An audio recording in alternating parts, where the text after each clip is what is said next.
the supposed birthplace of the prophet Zoroaster, and was built, according to legend, on the site of the Garden of Eden. There he taught history, geometry, and English to mixed classes. He insisted on accepting girls as well as boys at the American Memorial School. He also became the school's tennis coach and riding instructor, directed a student production of The Merchant of Venice, and closed his first Thanksgiving sermon with a stirring verse from Sir Walter Scott. "Breathes there a man with soul so dead, who never to himself hath said, 'This is my home, my native land.'" Baskerville's students would have found those words excruciating.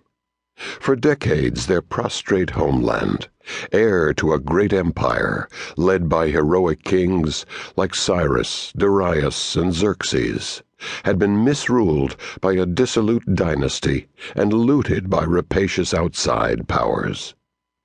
In 1907, Britain and Russia signed a convention dividing Persia, as Iran was then known, into spheres of influence.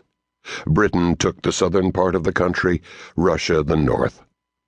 No Iranian participated in or even knew about the negotiations that produced this agreement.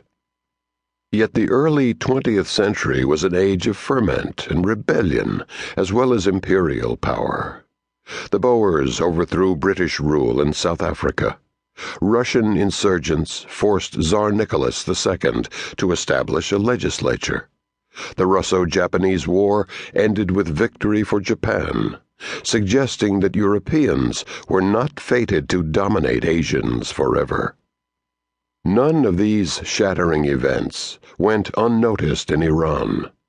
Anger at the docile Qajar dynasty and at the foreign powers it served sparked waves of protest.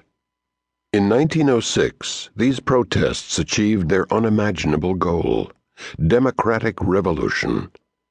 The king, Muzaffar al-Din Shah, was forced to make concessions like those King John had made 7 centuries earlier when he signed the Magna Carta.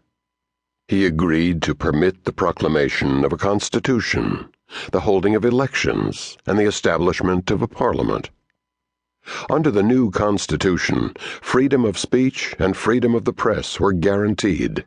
Monarchs were forbidden to sign treaties or borrow money without approval from Parliament, and all citizens were declared equal before the law. 5 days after reluctantly accepting this constitution, the pain may have been too great for him, Muzaffar al-Din Shah died. His son and successor, Muhammad Ali Shah, described by one contemporary as perhaps the most perverted, cowardly, and vice-sodden monster that had disgraced the throne of Persia for many generations, loathed the new democracy. Determined to crush it, he dissolved Parliament, and then on June 3, 1908, sent Russian-led artillery units to bomb the building where it met. Scores of deputies were killed. Protests broke out across the country, but the Shah ruthlessly crushed them. The only city he could not subdue was Tabriz, which, because of its location near the borders with Russia and Turkey, was the portal through which democratic ideas had been streaming into the country for years.